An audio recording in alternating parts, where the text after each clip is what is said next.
আজ শুরুতেই নজর রাখবো একটু আসানসোলের দিকে। কেন নজর রাখবো? আচ্ছা, বিএলও বুথ লেভেল অফিসার, তাদের কাজটা ঠিক কি? তারা বাড়ি বাড়ি যাবেন, এসআইআর এর ফর্ম নিয়ে যাবেন, এবং এই যে কাজ, সেই কাজের চাপেই বিএলও কেঁদে ফেললো, কারণ এক্সট্রা দায়িত্ব নিতে হচ্ছে নাকি। আগে ছবিটা দেখাই, দেখুন।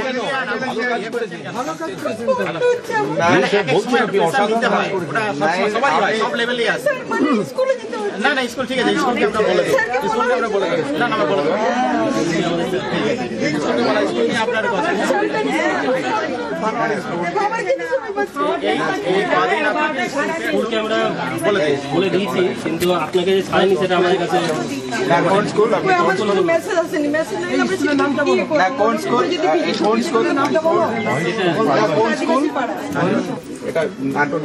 দীপক রয়েছে আমার সঙ্গে। জেলা শাসকের সামনে বিএলও কেঁদে ফেলেছেন দীপক। আসানসোলের বারাবণীর সালানপুরের যে ছবি আমরা দেখছি, একে আইসিডিএস কর্মী, তার নিজের দায়িত্ব কিছু রয়েছে, নিজের কাজ রয়েছে, আর তারপর এই বুথ লেভেল অফিসারের দায়িত্ব তিনি নিতে পারছেন না, চাপে কেঁদে ফেললেন।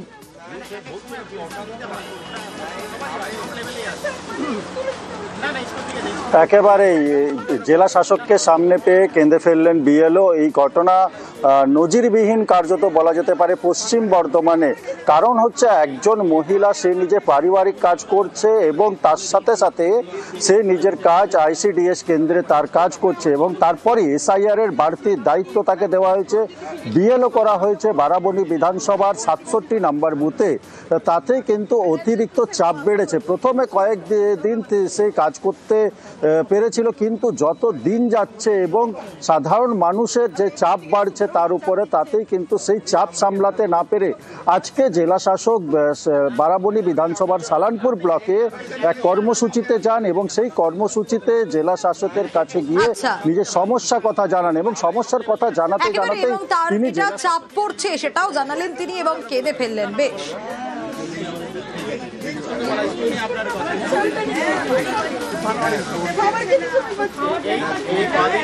চলুন এবার কোচবিহারের শীতলকুচির একটা ঘটনা আপনাদের বলি। আচ্ছা, এসআইআর ফর্মের উপর স্বামী স্ত্রীর ঝগড়ার রাগ। কেন এ কথা বলছি নিশ্চয়ই মনে হচ্ছে তো ঠিক কি ঘটেছে। আর সেই রাগেই স্ত্রীর এসআইআর ফর্ম ছেঁড়ার অভিযোগ উঠছে স্বামীর বিরুদ্ধে। কিন্তু এই ঘটনা ঘটলো কেন? মানে এই রকম একটা অশান্তি, আর তার মধ্যে এসআইআর এর ফর্ম কিভাবে জড়িয়ে পড়লো? আরো বিস্তারিত জানাতে পারবে এই বিষয়ে রাজেশ রয়েছে আমার সঙ্গে। রাজেশ, স্বামী স্ত্রীর ঝগড়া, বাদানুবাদ, কিন্তু এই রাগটা এসআইআর ফর্মের উপর কেন পড়লো?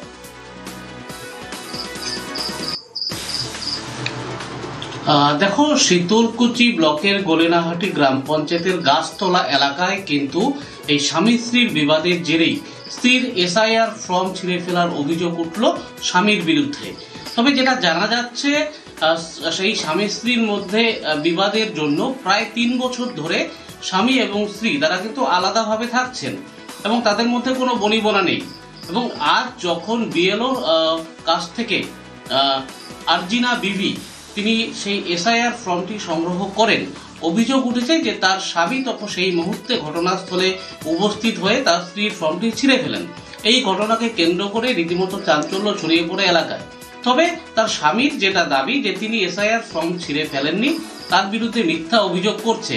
তার স্ত্রীর সঙ্গে বনিবনা নেই, তাই তারা আলাদা থাকছেন। তিনি তার স্ত্রীর কাছে ডিভোর্স চাইছেন, এবং তার স্বামী স্ত্রী যেহেতু আলাদা থাকেন, এবং সেই স্বামীর নাম করে তিনি এসআইআর এর আবেদন করবেন, তিনি সেই কথা বলেছেন, তাহলে তাকে যেন ডিভোর্স দিয়ে দেয় তার স্ত্রী। এবং এই বিষয় নিয়ে কিন্তু একটি বাদানুবাদ হয়, কিন্তু তিনি এসআইআর ফর্ম ছিঁড়েননি। তার স্ত্রীর আত্মীয়রা সেখানে উপস্থিত ছিল, তারাই এসআইআর ফর্ম ছিঁড়ে তার নামে মিথ্যা অপবাদ দিচ্ছে। বেশ, না, স্বামীর সাথে কি ঝামেলা চলছে আপনার? ঝামেলা তো আগে তো ক্যাসাল হয়েছিল না, ওটা থাকি, তার জন্য আমার ফর্মটা ছিঁড়ে দিয়েছি। ও বলছে আমি তোকে আমার ডকুমেন্ট দিয়ে তোকে আমি বার করতে দেবো না, তুই কেন আমার ফর্ম নিতে এসেছিস? মানে আপনি আপনার স্বামীর বাড়িতে থাকেন না? না, আমি 3 বছর থেকে ওদের বাড়িতে থাকি না। আমাকে অনেক অত্যাচার করেছে, দেখি ওদের বাড়িতে আমি 3 বছর থাকি না, আমি বাইরে কাজ করে খেয়ে। সমস্যা চলছে, এই যে ছাড়াছাড়ি হবি, ওই 4 বছর দিয়ে আমার ক্যাসাল চলছে।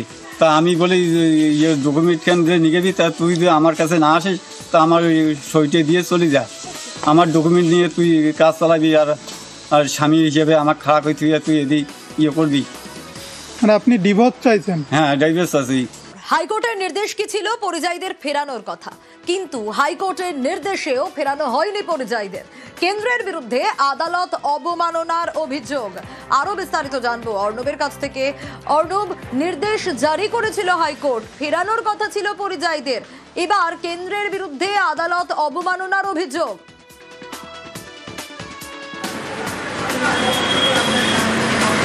দেখো, একেবারে তাই। এই বীরভূমের পাইকরের বাসিন্দা সোনালী বিবি সহ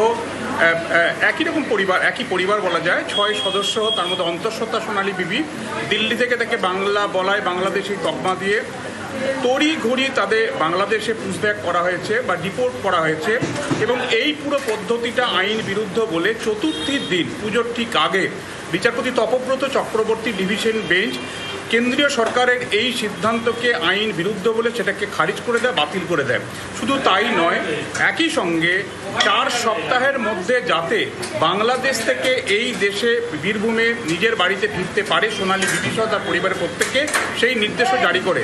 এখনও পর্যন্ত তারা বাংলাদেশে রয়েছেন, তারা বাড়ি ফিরতে পারেননি হাইকোর্টের নির্দেশের পরও। এক্ষেত্রে কেন্দ্রের কি জবাব? কারণ আদালত অবমাননা হয়েছে, 1 মাসের মধ্যে ফেরানো হয়নি, অক্টোবর পেরিয়ে গেছে, নভেম্বর মাস চলছে। এই অবস্থায় কেন্দ্রের তরফে আইনজীবীরা জানান যে ইতিমধ্যেই স্পেশাল লিভ পিটিশন অর্থাৎ কলকাতা হাইকোর্টের এই নির্দেশকে চ্যালেঞ্জ করে তারা সুপ্রিম কোর্টে গেছেন। সেই মামলা বিচারাধীন। বিচারপতিরা জানতে চান কোনো রকম নির্দেশ কি রয়েছে। নির্দেশ না থাকার কারণে আরও 2 সপ্তাহ সময় এক্ষেত্রে নির্দিষ্ট মন্ত্রককে বা কেন্দ্রকে দেওয়া হয়েছে।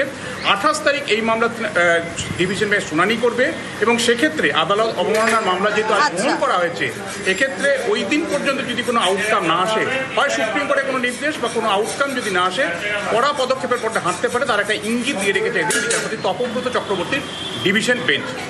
বেশ,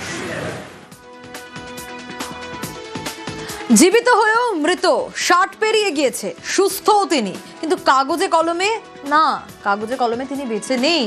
ভোটার তালিকা থেকে রহস্যজনকভাবে নাম বাদ। ঠিক কি ঘটেছে? শান্তনু রয়েছে আমার সঙ্গে। শান্তনু, দিব্যি একজন মানুষ বেঁচে রয়েছেন, কিন্তু কাগজে কলমে তিনি মৃত।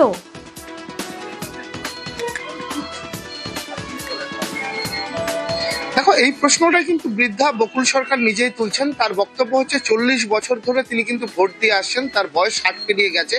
যে বুথে জলপাইগুড়ির পিলখানা, যেটাকে সুভাষ উন্নয়ন পল্লী বলা হয়, সেখানকার 17-111 নম্বর বুথে তিনি ভোটার এবং নিয়মিত যে সকল নির্বাচনগুলো এর আগে হয়েছে প্রতিটি নির্বাচনেই তিনি কিন্তু ভোট দিয়েছেন। 2002-এর যে সংশোধিত তালিকা ছিল সেখানেও তার নাম ছিল বলে দাবি, কিন্তু কি কারণে 2025-এ এসে তার নাম বাদ গেল এবং তার জায়গায় তাকে মৃত বলে দেখানো হলো, সেই নিয়ে কিন্তু তিনি প্রশ্ন তুলেছেন। কারণ একজনকে মৃত ভোটার করতে গেলে তার জন্য যে সকল নথি জমা দেওয়ার দরকার, পরিবার যে সকল নথি জমা দেওয়ার কথা, সেই রকম নথি দেওয়ার মতন উপযুক্ত কেউ নেই তার পরিবারে, অর্থাৎ তাকে মৃত ঘোষণা করলো কে, সে নিয়েও কিন্তু প্রশ্ন তুলেছেন। তার আতঙ্কের অন্যতম কারণ তিনি সরকারি একাধিক পরিষেবা পেয়ে থাকেন, বিশেষ করে রেশন পান, স্বাস্থ্যসাথী কার্ড রয়েছে তার, এবং কি বার্ধক্য ভাতাও পেয়ে থাকেন। তার বক্তব্য 2025-এ যদি এভাবে এসআইআর যদি যে তালিকা, সংশোধিত তালিকা আসছে, তার মধ্যে যে 2002-এর তালিকায় তার নাম নেই, নতুন করে যদি ভোটার তালিকায় তার নাম না থাকে, তাহলে হয়তো তার সরকারি পরিষেবাগুলো বন্ধ হয়ে যেতে পারে। স্বামীর বেঁচে নেই, এই অবস্থায় তিনি একা মানুষ, কি করবেন, কিভাবে খাবেন, কিভাবে চলবেন, সেই নিয়ে কিন্তু এবং সবটা খতিয়ে দেখার আশ্বাস দিয়েছে স্থানীয় প্রশাসন। ভোটার লিস্টের নাম নেই, ওইখানে আমার নাম ওই মৃত্যু লেখা, মৃত্যু। হ্যাঁ, চিন্তা তো হবেই, কেন আমি বিধবা ভাতার পাই, ব্যাংকের ব্যাপার আছে, বিধবা ভাতা সব জায়গায় তো ভোটেরই লাগে, প্রমাণপত্র লাগে, তখন আমি প্রমাণপত্র না দিতে পারলে তো অসুবিধা হবেই, বা আমার ছেলে মেয়েদেরও তো অসুবিধা হবে আমার যদি ভোটের নাই থাকে নাম। জীবিত মানুষটাকে মৃত করে দিছে, সেটা তো চিন্তা হবেই। 65 বছরের একজন মহিলা, বকুল সরকার ওনার নাম। ওনাকে যখন বলতে এসেছিল যে ফর্ম দিন, বলুন না আপনাকে তো ফর্ম ইস্যু হয়নি আপনার নামে, আপনাকে মৃত দেখাচ্ছে। বলে আমি তো জীবিত আছি, আমি তাহলে মৃত হলাম কী করে? তখন আমাদের কানে আসার সঙ্গে সঙ্গে আমি ওই ভদ্রমহিলাকে বললাম, বকুলদি আপনি কাউন্সিলরের কাছে লাইফ সার্টিফিকেটের জন্য নিয়ে আসেন, তারপরে আমরা চেষ্টা করব। স্বাভাবিকভাবেই উনি বয়স্ক একজন লোক, স্বাভাবিকভাবেই আতঙ্ক করবে, কী করবে দিশা পাচ্ছে না। বকুল সরকার উনি দীর্ঘদিন ধরে এখানে থাকেন এবং ভোট দিয়ে আসছেন প্রায় 40 বছর ধরে। তার নামটা কি করে বাদ পড়লো এটা আমরাও একটু চিন্তায় আছি। ভবিষ্যতে আরও কোনো নাম বাদ পড়েছে কিনা সেটাও আমরা স্ক্রুটনি করছি এবং এটা যাতে ঠিকঠাক হয় তার জন্য এসডিও বিডিও এটা দেখুক এবং আমরাও এটাতে সহযোগিতা করব, প্রশাসনকে সহযোগিতা করব। আমরা আমাদের বিএলএরা নজরদারি করছে। আর ব্যবসায়ী খুনের ঘটনায় চাঞ্চল্যকর তথ্য পাওয়া যাচ্ছে। সল্টলেকের সোনা ব্যবসায়ী স্বপন কামিল্লা খুনের ঘটনা এবং তাতে অভিযুক্ত বিডিও আর চাঞ্চল্যকর স্বীকারোক্তি রাজগঞ্জের বিডিওর নির্দেশেই নাকি সোনার ব্যবসায়ীকে খুন। ঠিক কি ঘটেছে আরো বিস্তারিত জানাতে পারবে এই বিষয়ে অনুপ রয়েছে আমার সঙ্গে। অনুপ, এ তো ব্যবসায়ী খুনে চাঞ্চল্যকর স্বীকারোক্তি। যে পরিবার, এই সোনা ব্যবসায়ীর পরিবার বারবার করে একথাই বলছিল যে অভিযুক্ত বিডিও, এবং এখানে কি স্বীকারোক্তি এই বিডিওর নির্দেশেই সোনা ব্যবসায়ীকে খুন?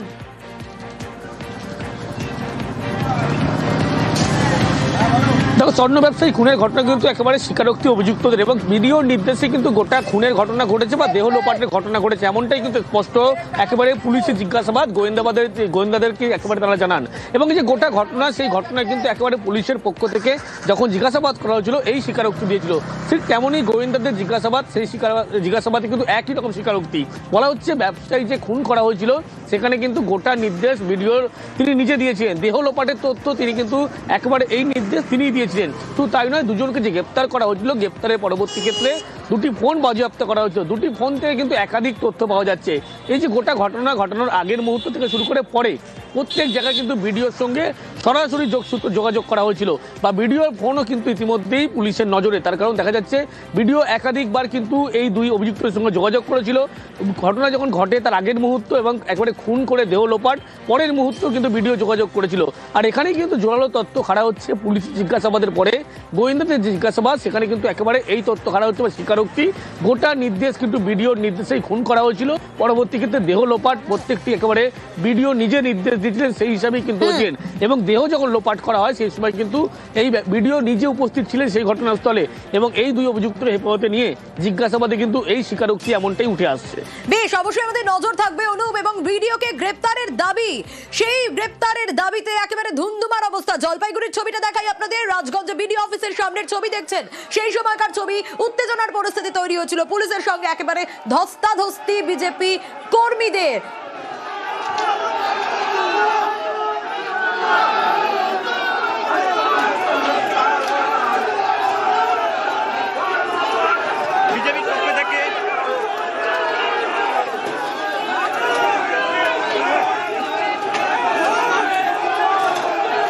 হাতাহাতি অবস্থা, যে ছবি দেখাচ্ছি, শান্তনু রয়েছে আমার সঙ্গে। শান্তনু, রাজগঞ্জের ভিডিও প্রশান্ত বর্মনকে গ্রেপ্তারের দাবি আর তাতে এই উত্তেজনার পরিস্থিতি, যে ছবি আমরা দর্শকদের দেখাচ্ছি, এরপর কি হলো? তার কারণ বারবার এই সোনা ব্যবসায়ীর পরিবার তারা অভিযোগ করেছে প্রশান্ত বর্মনকে নিয়ে খুনের অভিযোগ রয়েছে, এবার এই গ্রেপ্তারের দাবি।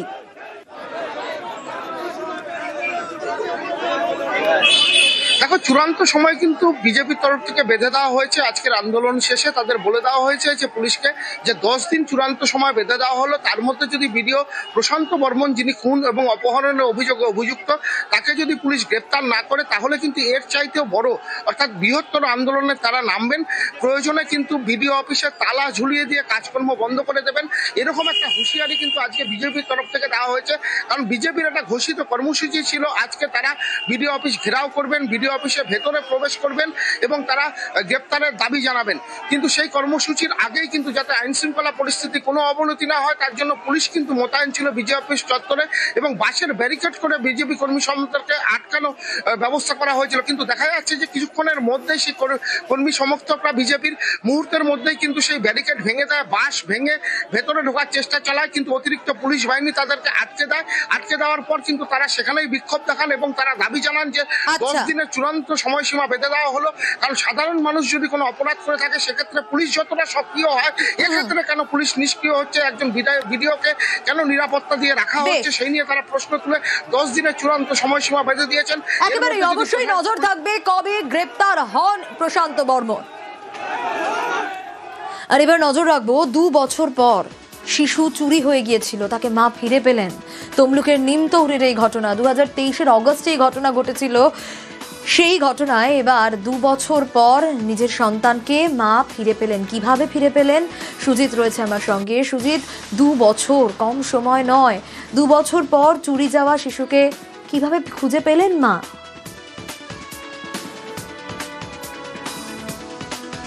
অনেকটা কপাল জোরে এবং গোটা ঘটনা শুনিয়া সিনেমার স্ক্রিপ্টকে হার মানাবে। কারণ ঘটনা যেখানে ঘটেছিল সেই পটাশপুরের বাসিন্দা এগরায় যখন একটি নার্সিংহোম থেকে তার সন্তান মৃত বলে জানতে পারেন, সেই সন্তানকে কিন্তু নিয়ে রীতিমতো ব্যবসা ফেলেছিলেন একটা দুষ্ট চক্র।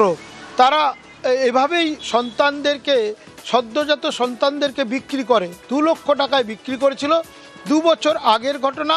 সেটা কিন্তু শেষে দেখা গেল সেই সদ্যজাত সন্তানকে মৃত বলে তার মাকে যে বলা হয়েছিল সেটা শেষমেশ একেবারে, আবার বলি, সিনেমার গল্পকে হার মানিয়ে কোলে ফিরে পেলেন। 2 বছরের সন্তানকে কোলে ফিরে পেলেন যিনি, সেই মা কিন্তু জানতে পেরেছিলেন যে তার সন্তান মারা গেছে।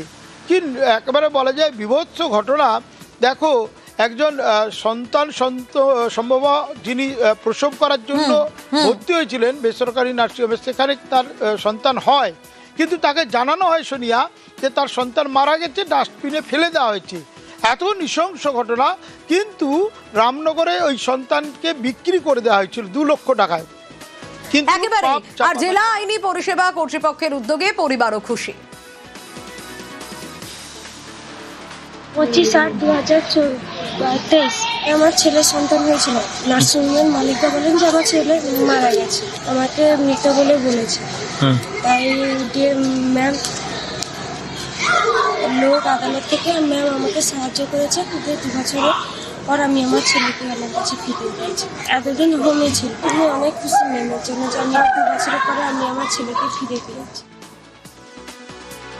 ওনাকে জানানো হয় যে ওনার বাচ্চা মৃত, উনি মৃত বাচ্চার জন্ম দিয়েছেন। এই অবস্থা ওনাকে ডিসচার্জ দিয়ে দেওয়া হয়। কিন্তু তার ঠিক 4 দিন পরে বাচ্চাটিকে অন্য একজন মহিলা হসপিটালে নিয়ে যান, একটি গভর্নমেন্ট হসপিটালে ভ্যাকসিনেশনের জন্য। সেই জায়গা থেকে হসপিটাল অথরিটির সন্দেহ হয়, ওনারা লোকাল থানাকে জানান। নার্সিংহোমের যে মালিক উনি এবং ওনার কিছু অ্যাসোসিয়েটস বাচ্চাটিকে 2 লাখ টাকায় বিক্রি করে দেওয়া হয়। দীর্ঘ 2 বছর উনি চেষ্টা করার পরেও বাচ্চাকে ফেরত পাচ্ছিলেন না। উনি আমাদের কাছে পরবর্তীকালে আসেন। আজকে আমরা খুব গর্বের সঙ্গে বলতে পারছি এবং এটা আমাদের কাছে খুব একটা আনন্দের বিষয় যে 2 বছর পরে আজকে তার মা তার বাচ্চাকে ফেরত পাচ্ছে। তৃণমূল কর্মী খুনে 8 সিপিআইএম কর্মীর যাবজ্জীবন। আজ থেকে 15 বছর আগে ঘটনা ঘটেছিল গুড়াপে। তৃণমূল কর্মী খুনে সাজা ঘোষণা। আরো বিস্তারিত জানবো সোমনাথের কাছ থেকে। সোমনাথ, আজ থেকে 15 বছর পেরিয়ে গেছে সেই ঘটনায়, গুড়াপে তৃণমূল কর্মী খুনের ঘটনায় সাজা ঘোষণা চুঁচুড়া আদালতে।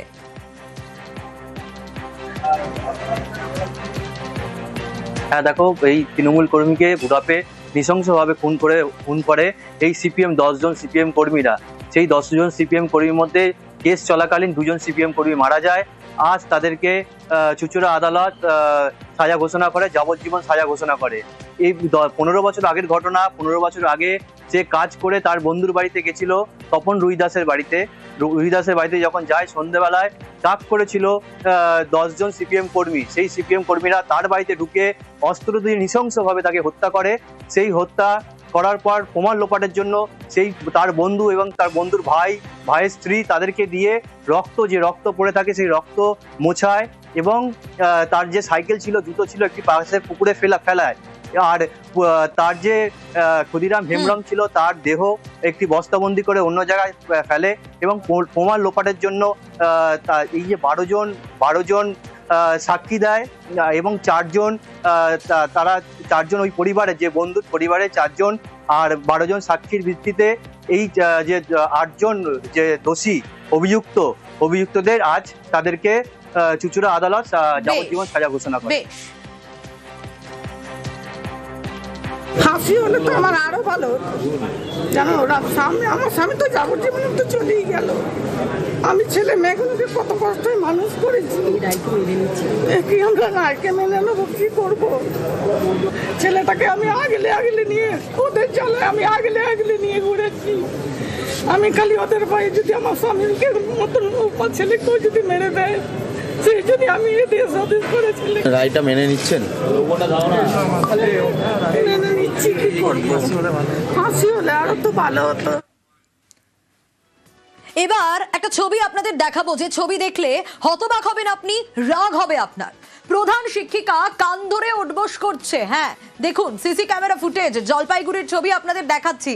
প্রধান শিক্ষিকাকে কান ধরে উঠবোস করতে হচ্ছে, আর পাশে সহকারী প্রধান শিক্ষিকা কি করছেন, একজনের পা ধরতে বাধ্য হচ্ছেন। অভিযোগ এমনটাই। কার পা ধরছেন, কেন ধরছেন, আগে কে বলি আপনাকে। ইনি হচ্ছেন স্কুল পরিচালন সমিতির সভাপতি, তার বিরুদ্ধেই এই অভিযোগ। আর এই ভিডিও রীতিমতো ক্যামেরার ভিডিও ভাইরালও হয়েছে। শান্তনু রয়েছে আমার সঙ্গে। শান্তনু, কি কারণ একজন প্রধান শিক্ষিকাকে কান ধরে উঠবোস করতে হচ্ছে, একজন সহকারী প্রধান শিক্ষিকা পা ধরছেন সেই মানুষটার?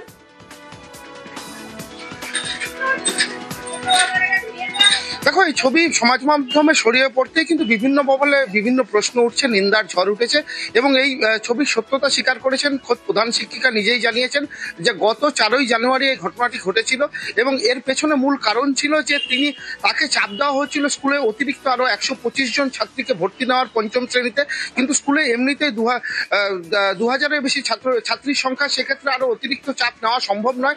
সে কারণেই কিন্তু তিনি নথি স্বীকার করেননি এবং নথি স্বীকার না করা, সে চাপ না নেওয়ার কারণেই কিন্তু তাকে বাধ্য করা হয় এইরকম শাস্তি পেতে এবং অন্যান্যভাবে তাকে হুমকি দেওয়া হচ্ছিল। বাধ্য হয়ে কিন্তু তিনি কান ধরে উঠবোস করেন এবং তার সঙ্গে ছিলেন সহশিক্ষিকা, প্রধান শিক্ষিকা, তিনিও কিন্তু পা ধরতে বাধ্য হন এবং এই ঘটনার যার বিরুদ্ধে অভিযোগের আগুন, তিনি এই স্কুল পরিচালন কমিটির সভাপতি সৈকত চট্টোপাধ্যায়, তিনি কিন্তু জলপাইগুড়ি পুরসভার বর্তমান চেয়ারম্যান পদে আসীন রয়েছেন এবং তার বিরুদ্ধে অভিযোগ উঠেছে এবং সৈকত চট্টোপাধ্যায়ের বক্তব্য গোটাটাই কিন্তু সাজানো এবং পরিকল্পিতভাবে তাকে বদনাম করার জন্য এআই প্রযুক্তিকে কাজে লাগিয়ে এই ধরনের সমাজ মাধ্যমে ছবি ছড়িয়ে দেওয়া হয়েছে। কিন্তু প্রধান শিক্ষিকার বক্তব্য এটা তার উদ্দেশ্য ছিল না।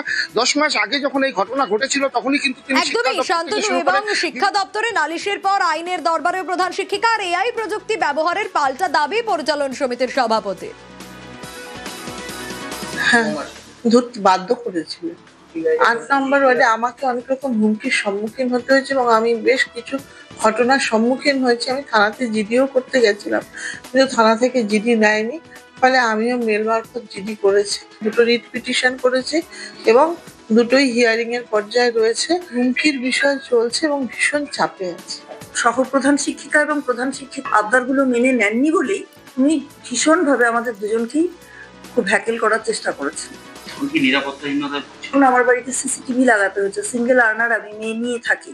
রাস্তায় ওনার ওপর আক্রমণের চেষ্টা হয়েছে, স্কুলে বিভিন্ন সময় টিচারদের অ্যাজিটেটেড করে দেওয়া হয়েছে। অ্যাসিস্ট্যান্ট হেডমিস্ট্রেস অরুণিমা মৈত্রকে দুর্নীতির মাধ্যমে নিয়োগ করেছিলেন এবং তারপর সেটাকে এবং মিড ডে মিলে বিরাট টাকা তছনছ করেছেন। এর পরিপ্রেক্ষিতে আমি একটা মিটিং ডাকি, মিটিং ডেকে আমরা যখন সব এনকোয়ারি করে দেখি যে অ্যাসিস্ট্যান্ট হেডমিস্ট্রেসের নিয়োগের মতো চূড়ান্ত দুর্নীতি ছিল, তখন সেটাকে ক্যান্সেল করি, ডিআইও সেটাকে ক্যান্সেল করে দেন সেই অ্যাপয়েন্টমেন্টটা। তারপরে অরুণিমা মৈত্র যান হাইকোর্টে, দুটো মামলা করেন, এক ইন্টারিম ইনজাংশন চান, স্টে চান, যে এই ক্যান্সেলেশনের উপর কোনোটাই হয় না। আজকে এআই দিয়ে ভিডিও করে দেখুন আমার মুখটাকে ব্লার করে দিচ্ছে। বৃহত্তর ষড়যন্ত্র করতে গেলে তো মেধা লাগে। বন্ধুর সঙ্গে স্ত্রীর বিয়ে দিলেন স্বামী, মামলা তুলে নেওয়ার শর্তেই বন্ধুর সাথে বিয়ে দিয়ে দিলেন। ঠিক কি ঘটেছে আগে দেখাই ছবিটা। আমার বউকে আমি আমার বন্ধুর হাতে তুলে দিলাম। এদিকে মুখটা ঘোরাও, মুখটা ঘোরাও, মুখটা ঘোরাও, মুখটা ঘোরাও, মুখটা ঘোরাও, মুখটা ঘোরাও, মুখটা ঘোরাও, এদিকে মুখটা ঘোরাও, মুখটা দেখাও, দেখাও, মুখটা দেখাও, ভালো দাও, আস্তে আস্তে দুজনের হাতে তুলে দাও। আজকে আমার বউকে আমার বন্ধুর হাতে আমি তুলে দিলাম। আজ থেকে আমি সবকিছু মুক্ত, ঋণ মুক্ত হলাম। আজ থেকে যা ধরন পোষণ আমার বন্ধু করবে, আমি মুক্ত হলাম। আজ থেকে আমার বন্ধুকে, আমার বউকে আমার বন্ধুর হাতে তুলে দিলাম।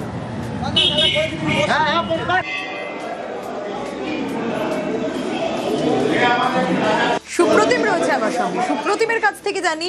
সুপ্রতিম, বন্ধুর সঙ্গে স্ত্রীর বিয়ে দিলেন স্বামী, ছবি অন্তত সেই কথাই বলছে। ঠিক কি ঘটেছে? আর মামলা তুলে নেওয়ার শর্তেই বন্ধুর সাথে বিয়ে দিলেন, অর্থাৎ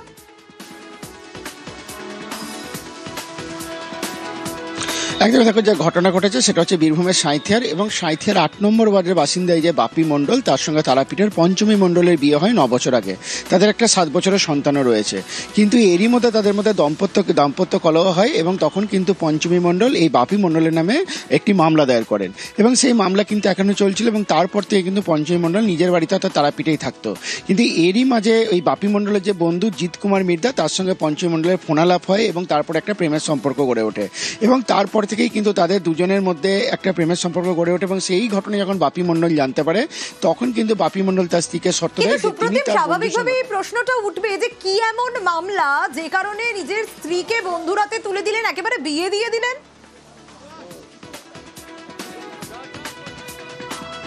একদমই দেখো, যেহেতু তার কয়েকদিন পরে জেল হয়ে যাওয়ার কথা ছিল, যেহেতু একটা দাম্পত্য কলহের মামলা ছিল যেটাকে বলে যে স্ত্রী নির্যাতনের মামলা, এবং তারপরেই কিন্তু সে তার বন্ধুর সঙ্গে তার স্ত্রী নিজে বিয়ে দিয়ে দিল এবং আজকে সাঁইথিয়া নন্দকেশ্বরী তলায় 4 হাত 1 করে দিলেন এবং সেখানে কিন্তু তিনি পরিষ্কার জানিয়েছেন যে এই শর্তে যে তার স্ত্রী কিন্তু বলেছেন যে সমস্ত যে মামলা সেই মামলা তিনি তুলে নেবেন এবং তারপর থেকে তিনি এটাও জানিয়েছেন তার স্ত্রীর যখন তার সঙ্গে থাকার ইচ্ছা নেই সেই কারণে কিন্তু সেই বন্ধুর সঙ্গে তার স্ত্রী বিয়ে দিয়ে দিলেন, এমনটাই কিন্তু জানিয়েছেন বাপি মণ্ডল।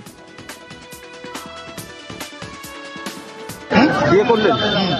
বিয়ে দিল কেন? বিয়ে দিল পুরোনো হাজবেন্ড আমার সাথে বিয়ে দিল। কেন? আমাদের রিলেশন ছিল, জেনে গেছে, জানাজানি হয়েছে। ওনার হাজবেন্ডকে আপনার বন্ধু হয়? হ্যাঁ। আমার বউকে আমার বন্ধুর হাতে তুলে দিলাম। কেন? আমার বন্ধু আমার বউকে ভালোবাসে আর আমার বউ আমার সঙ্গে সংসার করবে। দেখো, ও বলতে চাইছে যে আমি ওর সঙ্গে সংসার করবো। বিয়ে দেওয়ার সিদ্ধান্ত নিলেন কেন? ও যখন আমার সঙ্গে সংসারই করবে না, 8 বছর থেকে সংসার করেছে, 8 মাস থেকে সংসার করেনি, কেস করার পর সে বাবার বাড়িতে আছে। সে আমার সঙ্গে যখন সংসার করবে না বলছে আমি যদি তোমার সঙ্গে সংসার আমি সুসাইড করবো, আমি বাড়ি থেকে বেরিয়ে পালিয়ে যাবো। সন্তান আছে আপনার? হ্যাঁ, সন্তান আছে, 7 বছরের সন্তান আছে। সন্তান আমার বাড়িতে থাকে, পড়াশোনা সাইতে দিয়ে চলে, আর ও 8 মাস থেকে বাবার বাড়িতে থাকে। এই যে বিয়ে দিলেন, আপনার স্ত্রীর যে বিয়ে দিলেন বন্ধুর সাথে, সন্তানটা কার কাছে থাকে? সন্তান আমার কাছে আছে এখন, আর ও সন্তানের দায়িত্ব নেবে না, বলেও দিয়েছে সন্তানের দায়িত্ব আমি নেবো না, তোমার সন্তান তুমি নিয়ে যাও, আমার কোনো দায়িত্ব নেই এর মধ্যে। বিয়ের জন্য সোনার গয়না কেনা হয়েছিল আর সেই গয়না নিয়েই চম্পট। নিরাপত্তার চাদরে ঘেরা আবাসন থেকে গয়না লুটের ঘটনা। কিন্তু কিভাবে এই ঘটনা ঘটলো? জিয়াউল রয়েছে আমার সঙ্গে। জিয়াউল, স্বাভাবিকভাবেই প্রশ্ন উঠবে, যেখানে নিরাপত্তার চাদরে ঘেরা আবাসন, সবসময় সিকিউরিটি রয়েছে, সেখান থেকে এরকম ভাবে কিভাবে গয়না লুট হয়ে গেল? একদম, দেখো, মধ্যমগ্রাম শিশিরকুঞ্জ আবাসনে সেখানে নিরাপত্তা চাদরে ঘেরা থাকে 24 ঘন্টা, কিন্তু সেখানেই দেখা যাচ্ছে মেয়ের বিয়ের জন্য গহনা রেখেছিল, সেই গহনা পুরোটাই চোরের দল সেখান থেকে নিয়ে সাবার করে দিলেন। কিন্তু এখানে প্রশ্ন, তাহলে কি শস্যের মধ্যে ভূত রয়েছে?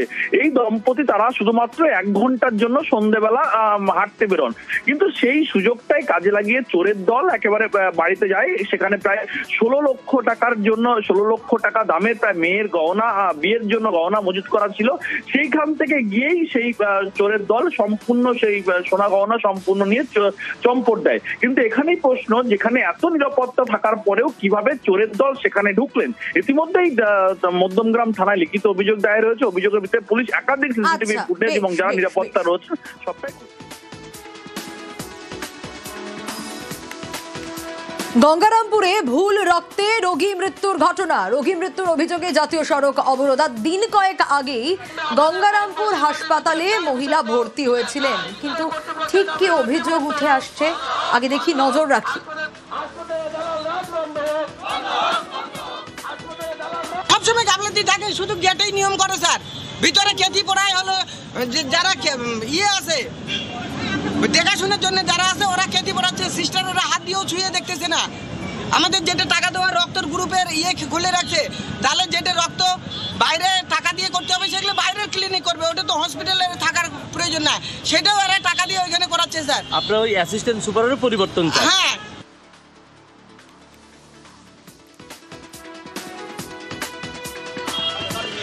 গঙ্গারামপুরে ভুল রক্তে রোগী মৃত্যুর ঘটনার অভিযোগে জাতীয় সড়ক অবরোধ, যে ছবি আপনাদের দেখাচ্ছিলাম, ঠিক কি ঘটেছে সুজনের কাছ থেকে জানতে চাইবো।